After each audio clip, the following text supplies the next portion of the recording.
This is what interdisciplinarity is all about. I told a story yesterday which illustrates this perhaps better than anything I could say. It's the story of an office building in New York City, which at the end of World War II received increasing complaints from its tenants about the poor elevator service. These complaints kept mounting, and management didn't know what it could do about it.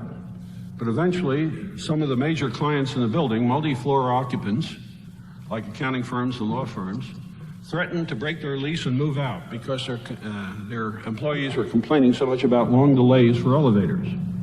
So management finally took the problem seriously, did a little inquiry, and found out there's a group of elevator engineers or experts in the area, and they called them and asked them to come in. They explained the difficulty, and the engineers said, we have to do a survey to find out how serious the problem is.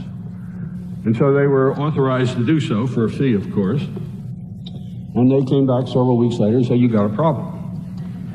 The average waiting time for an elevator in this building is about 2 minutes. They said the American standard is 20 seconds, which means that you're keeping people waiting 6 times as long as the desirable average.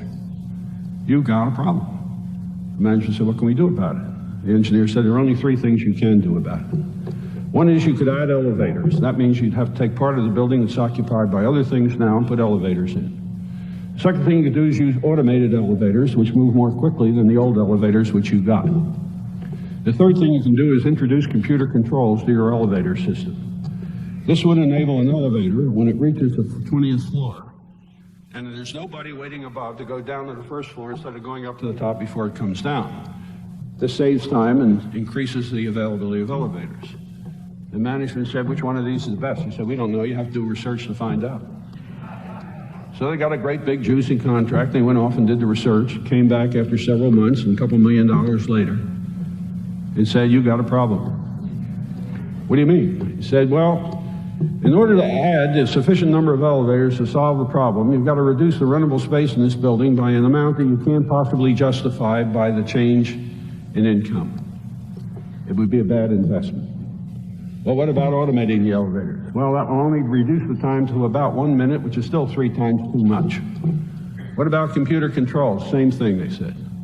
What are we going to do, said management. The engineer said, you can't do anything. It's an old building, and it's the cost of age. And they left.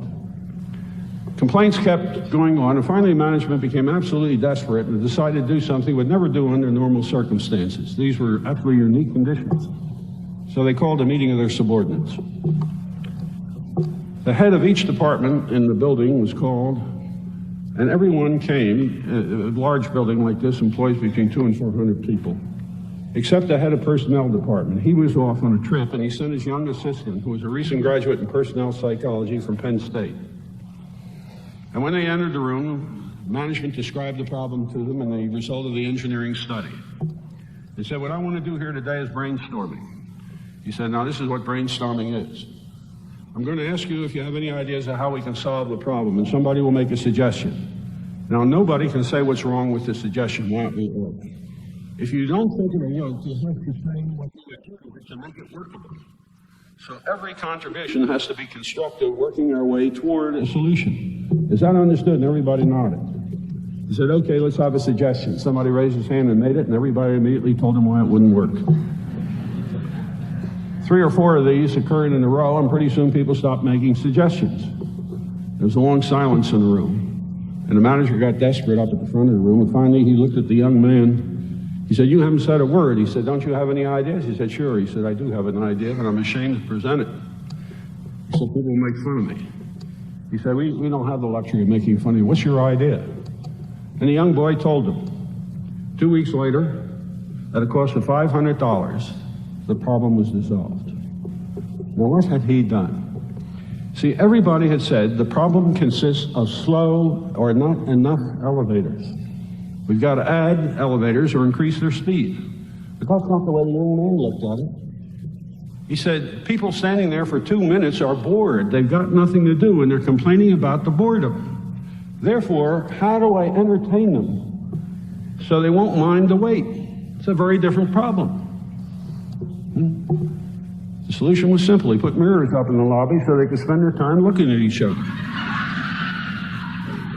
That has become standard practice. You will find now in most modern buildings, elevator lobbies will have mirrors all around. Because now the men can look at the women without appearing to do so, and vice versa. That's what interdisciplinarity is all about. It means exploring the different points of view around a problem to find which one or combination of points of view will give you the best solution. No problem is a problem. Every problem is universal.